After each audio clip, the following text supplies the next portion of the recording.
അപ്പോൾ ഇന്ന് ഉണ്ടാക്കാൻ പോണ ക്യാബേജ് ആട്ടോ. ക്യാബേജ് ഉണ്ടാക്കാൻ സിമ്പിളാട്ടോ. ഞാൻ ആദ്യം പഠിച്ച കറികളിൽ ഒന്നാണ് ക്യാബേജ്. അപ്പോഴേക്കും ആദ്യം തന്നെ ക്യാബേജ് ഉണ്ടാക്കാൻ വേണ്ടിയിട്ട് ക്യാബേജിലോട്ട് പച്ചമുളക്, മഞ്ഞൾപ്പൊടി ഇതൊക്കെ കൂടി ഇട്ട് തേങ്ങയും കൂടി ഇട്ട് തിരുമ്മി വെക്കണം ക്യാബേജ്.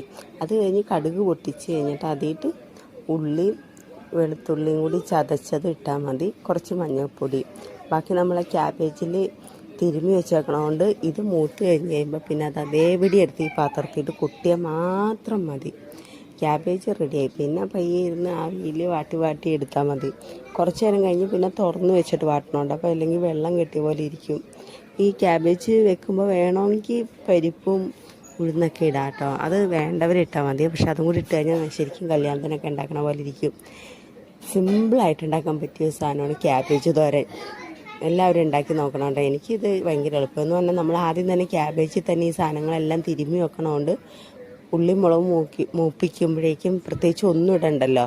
അപ്പോൾ എൻ്റെ ക്യാബേജ് തോരൻ റെഡി ആയിട്ടുണ്ട്. ഇനിയിപ്പോൾ ചോറും കൂടി കഴിച്ചാൽ മാത്രം മതി. അപ്പോൾ രാവിലെ ഇന്ന് പെട്ടെന്ന് നമുക്ക് രാവിലെയൊക്കെ ഉണ്ടാക്കാൻ പറ്റിയൊരു ഫുഡാണ് ക്യാബേജ് തോരൻ.